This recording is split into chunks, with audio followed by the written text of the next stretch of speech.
अरे मैं खुश क्यों नहीं होऊंगा। आज इतनी ज़बरदस्त डिसीजन हाई कोर्ट से आई है, मैं बेहद खुश हूँ। उन्होंने जो मेरे ऊपर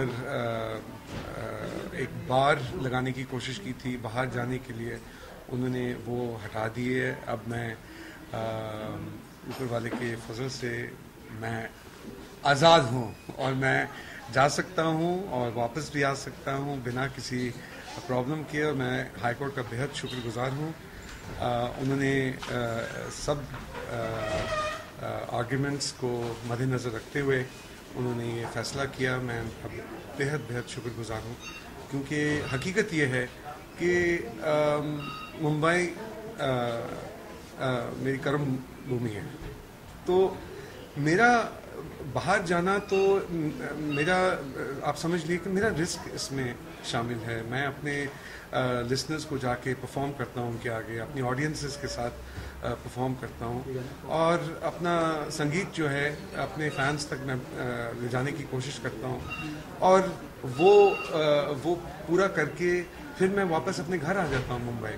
तो ये सवाल जो उठने लगा कि जी ये वापस नहीं आएंगे, अरे वापस नहीं आएंगे तो कहाँ जाएंगे। मैं क्या कहते हैं, एक ऐसा इंसान नहीं हूँ जो खुदा ना खास्ता छुप सके या छुपना चाहे। मैं अगर इस तरह की चीज़ होती तो मैं कभी भी यहाँ पे रहता ही नहीं। मेरे ऊपर इतनी मुश्किलातें आई हैं, इतनी चीज़ों का मैंने सामना किया है और मैं सामने खड़ा रहा हूँ। मैं खड़े होकर मैंने उनका सामना किया है और मैं कर रहा हूँ और करता रहूँगा। और मैं अपने बाप का बेटा हूँ जो कभी भी किसी भी मुश्किल से कभी मुड़ नहीं लेता। तो और मैंने जो कुछ भी किया है, मैंने हमेशा कानून की जो जो जो कायदे हैं उनकी इज्जत की है और करता रहूँगा।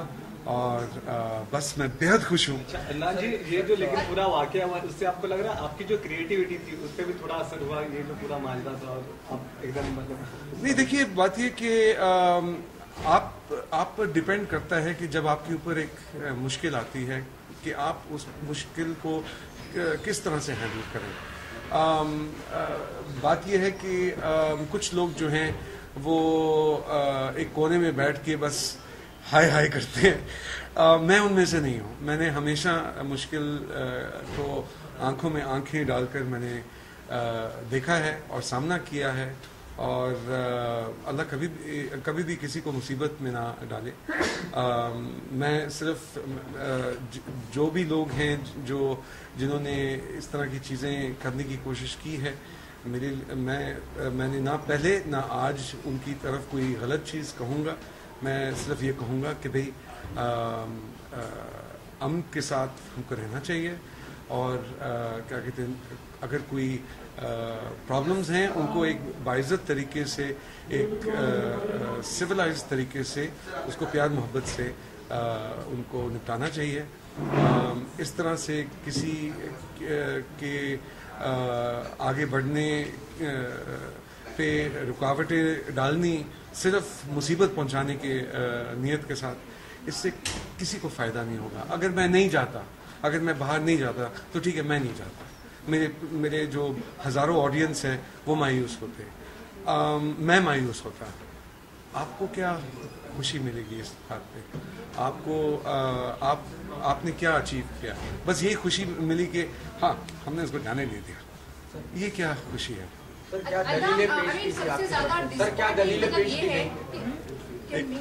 आपको नहीं लगता कि ज्यादा डिसअपॉइंटिंग ये है कि कोई और नहीं बल्कि आपकी वाइफ ने इस तरह के बीच में जो परेशानियां खड़ी की हैं, तो इट्स लाइक कोई और नहीं, यस, या एक्स वाइफ ने आपकी की है, तो इट्स रियली आपको हर्ट करता है कि? देखिए बात यह है कि जाहिर है कि जब कोई भी इस तरह की नाजायज़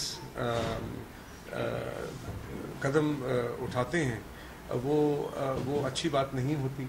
और बात यह है कि अगर ख़ास तौर पे अगर मेरी एक्स वाइफ को ये मसला है तो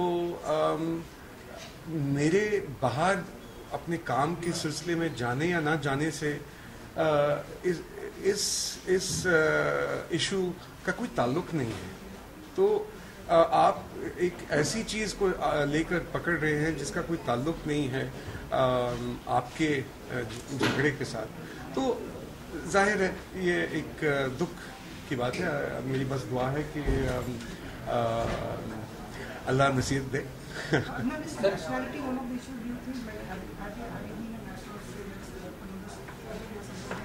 I don't think so. नहीं, it was just I don't think so. Sir क्या दलीलें पेश की गई थी आपकी तरफ से? इंडियन जुडिशरी में आपका कितना विश्वास? मुझे हमेशा पहले दिन से, अगर आप मेरे बयान सुनते रहें या आप उनको रिकॉल करें, मैंने हमेशा पहले दिन से कहा है कि मेरा यकीन और फेथ इंडियन जुडिशरी पे मुकम्मल तौर पर है और आज भी है। और आज के फैसले से वो जो एक यकीन है वो और फिर से दोबारा उजागर हुआ है। और मुझे किसी भी वक्त इस तरह महसूस नहीं हुआ कि मैं मायूस होके जाऊंगा, क्योंकि मुझे यकीन था और है कि मैंने कोई गलती उस तरह नहीं की है जिसके तहत आप इतनी बड़ी सज़ा मेरे ऊपर डालें। और मुझे यकीन था कि फ़ैसला मुझे आज नहीं तो कल, कर नहीं तो परसों मुझे मेरे हक पे मिलेगा, क्योंकि सच्चाई मुझे यकीन था और है कि वो मेरे साथ है। और आज हाई कोर्ट ने, बॉम्बे हाई कोर्ट ने ये बात और ये फ़ैसला सुनाकर इस यकीन को और मजबूत कर दिया मेरे अंदर। Thank you, best of luck. Thank you. I love you. Hey.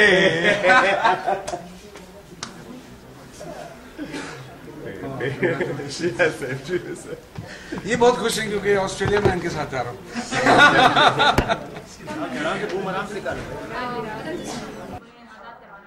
The issue was that where Adnan Dubai और हिंदी में बोल रहा हूँ यार, हिंदी में नहीं बोलना है, हिंदी में ही बोल रहा हूँ कि अदनान दुबई और is only a word in Hindi. हाँ, या I finish first then I will come back to it.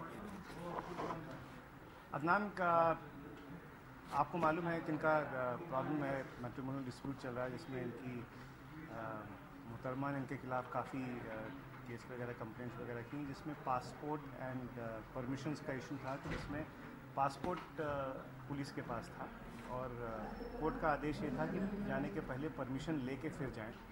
तो इन्होंने एप्लीकेशन किया था, इनको दुबई जाना है, इनको ऑकलैंड जाना है, इनको सिडनी जाना है। इसमें इन्होंने परमिशन अप्लाई किया था, लेकिन उसमें मैजिस्ट्रेट कोर्ट ने रिजेक्ट कर दिया, फिर उसके बाद सेशन कोर्ट ने रिजेक्ट कर दिया। और आज हम लोग हाई कोर्ट के सामने थे, तो आज हाई कोर्ट ने हमें परमिशन दिया है कि भाई आप जा सकते हैं, ना केवल अभी, आगे भी हमेशा आप जा सकते हैं। अब आपको परमिशंस की ज़रूरत नहीं है। उनके लिए उनको श्योरिटी दो इन्होंने दे दी है, जिन्होंने ये रिस्पॉन्सिबिलिटी ले ली है कि भाई जब केस में ज़रूरत होगी तब तक ये कोर्ट में अटेंड करेंगे। सर आपकी तरफ से क्या दलील है पेश की गई? हमारी तरफ से दलील ये पेश की गई कि भाई ये एक नामी गिरामी गायक है, परफॉर्मर हैं और इनके लिए म्यूज़िक का करियर जो है वो भारत में ही है। तो इसलिए इनके यहाँ से भागने का चांस नहीं, क्योंकि कई बार ये कहा गया कि भाई ये पाकिस्तानी है और उसके बाद अभी ये 8 फ्लैट्स का जो मसला चल रहा है इनका फेमा का, उसमें ये अब इनके पास फ्लैट रहे नहीं तो ये छोड़ के भाग जाएंगे। तो हमने उनको बताया कि पहली बात तो है कि इनका करियर, इनका सब कुछ भारत में ही है, क्योंकि एक तो ये गायक हैं, दूसरा ये म्यूज़िक कॉम्पोजिशंस भी करते हैं। और उसके अलावा जो ये फ्लैट्स का मसला है, इसमें अपील फाइल की गई है, तो अपील की अभी सुनवाई नहीं हुई है। इसलिए ये मान लेना कि भाई फ्लैट चला गया है, ये शायद गलत है। श्योरिटी